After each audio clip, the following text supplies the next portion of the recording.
Hello friends, आं दिनै नोंथांमोननो मोनसे मिथिनो गोनां खोथा मिथिहोहरनो लुबैदों आंनि बे भिडिअनि गेजेरजों।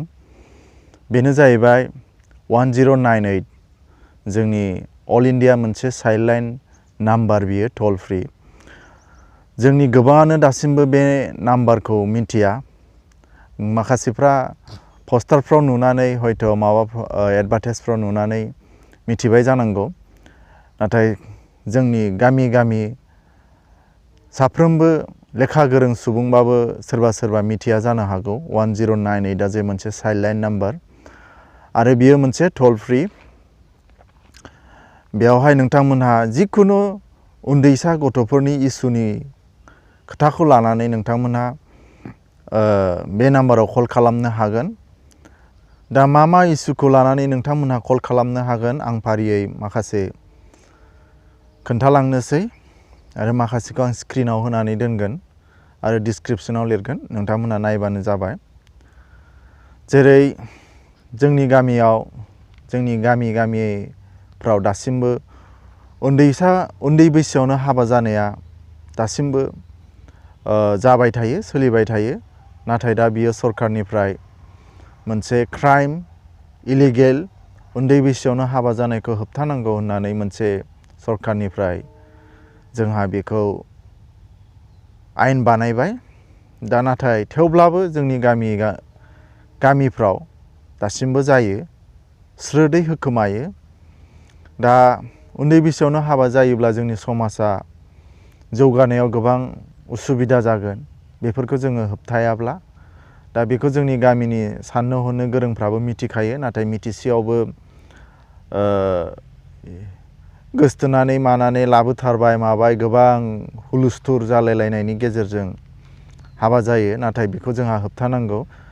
दा बिनि थाखाय नोंथांमोनहा 1098आव फन खालामनानै खोन्थाहरनो हागोन आरो जाय बिथाङा खोन्थाहरगोन बिथांनि एड्रेस बा बिथाङा जे खोन्थाहरदों बिथांखौ खुनु हाइलाइट खालामा, बिथांखौ माने बिथांनि सोमोन्दै जेबो मिथिहोनाय जाया।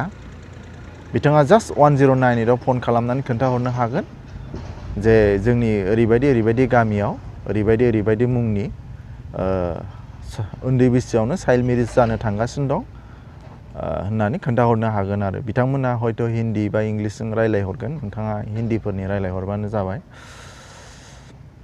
दा बे मोनसे। आरो मोनसेया जाहैबाय जिखुनु उन्दैसाफोरनि care and protection, need care and प्रटेक्सननि थाखायबो, जेरखम सोरबा गथ'आ जुदि लामायाव गोदाव सोराव बिमा बिफा गैया, गारजेन गैया, आन्दायलाबायनानै दङ, नोंथांमोनहा नुलाबायफ्लांबाय हाथायफ्राव, बाजारफ्राव, लामाफ्राव, बेफोरबायदिनि थाखायबो नोंथांमोनहा 1098आव फन खालामनानै खोन्थाहरनो हागोन। आरो बिदिनो जेन'बा सोरबा गथ'साया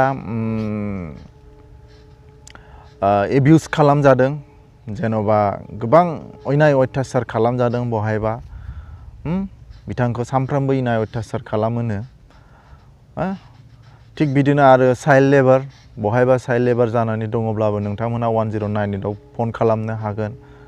आरो चाइल्ड ट्राफिकिं, सोरबा उन्दैसा गथ'खौ जुदि बबेबा जायगानिफ्राय जुदि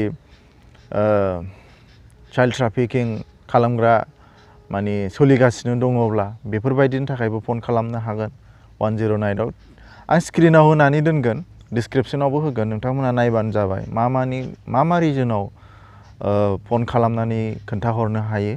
आरो बियो 108 बायदि मोनसे टल फ्रि नाम्बार 1098 जोंना चाइल्ड लाइननिया। दा एसेखिनोसै, आं बेखौ मिथिहरनाय जाबाय। आसा खालामो नोंथांमोना भिडिअखौ जोबजासे नायदों आरो मोजां मोनदों। आरो मोजां मोनोब्ला आंखौ बेबायदि भिडिअ खालामनो नोंथांमोना थुलुंगा होयो, बेनि थाखाय लाइक आरो साबस्क्राइब खालामगोन होननानै आं मिजिंथिबाय। एसेनोसै, गोजोन्थों।